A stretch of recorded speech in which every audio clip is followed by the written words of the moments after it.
Yung bahay na yon, sa ibaba may puti, tapos may bahay sa itaas.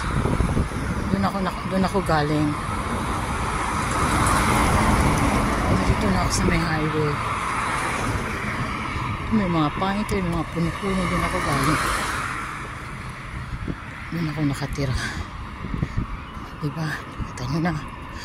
At ito yung pinakikita ko kanina nung nasa itaas ako. Yung winery company.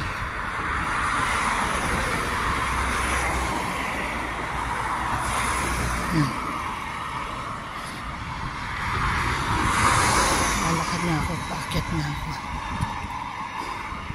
sa hills. Yun sa itaas, yung nakikita nyo na yun, yung bahay, yung ang bubong brown sa itaas.